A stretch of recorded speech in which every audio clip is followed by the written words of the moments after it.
ఓం నమఃశివాయ. కార్తీక పురాణము 11వ అధ్యాయము. మందరుడు పురాణ మహిమ.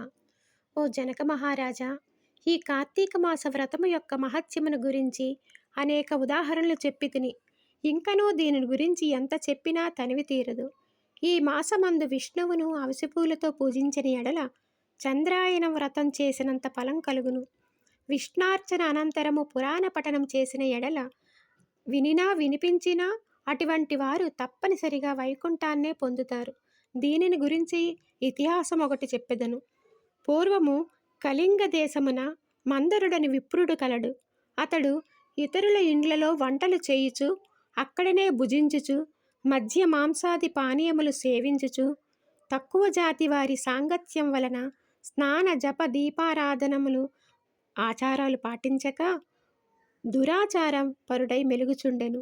అతని భార్య మహాసాధ్వి, గుణవంతురాలు, శాంతమంతురాలు. భర్త ఎంత దుర్మార్గుడైనా పతినే దైవంగా ఎంచి విసుగు చెందక సకలోపచారాలు చేస్తూ ఉండేది. పతివ్రతా ధర్మాన్ని నిర్వర్తిస్తూ ఉండేది.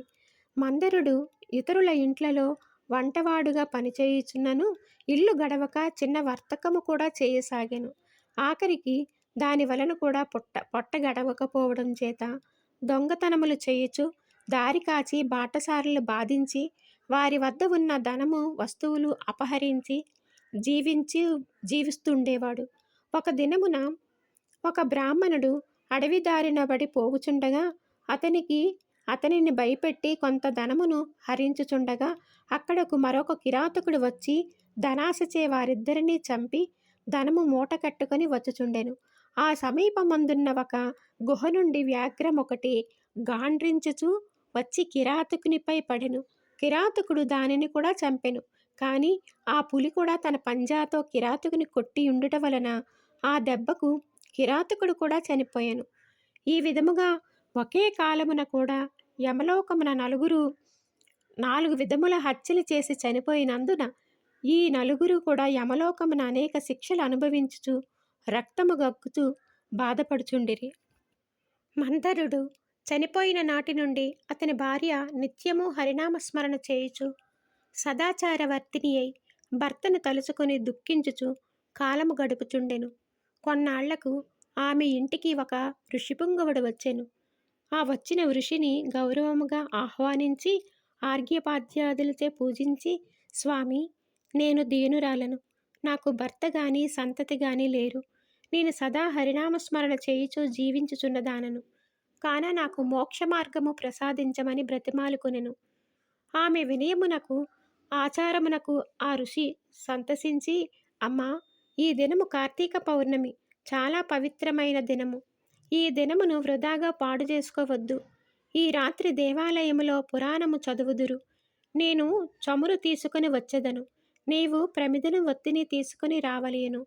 దేవాలయములో ఈ వత్తిని తెచ్చిన ఫలమును నీవందుకొనుము అని చెప్పిన తోడనే ఆమె సంతోషించి వెంటనే దేవాలయానికి వెళ్ళి శుభ్రము చేసి గోమయముతో అలికి ముగ్గులు పెట్టి తానే స్వయముగా వత్తి చేసి 2 వత్తులు చేసి ఋషి తెచ్చిన నూనెతో ప్రమిదలో వేసి దీపారాధన చేశాను.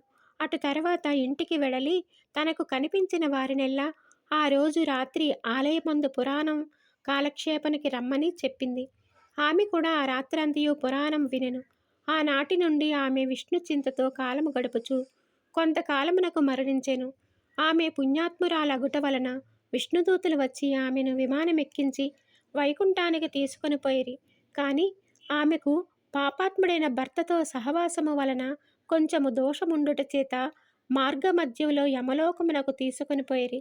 అచట నరకమందు మరి 3 బాధపడుచున్న తన భర్తను చూసి, ఓ విష్ణుదూతలారా, నా భర్త మరి 3 ఈ నరక బాధ పడుతున్నారు. కాన నా యందు దయ ఉంచి వారిని ఉద్ధరింపుడని ప్రాధేయపడెను. అంత విష్ణుదూతలు, అమ్మా, నీ భర్త బ్రాహ్మణుడై ఉండియు స్నాన సంధ్యాదులు మాని పాపాత్ముడైనాడు.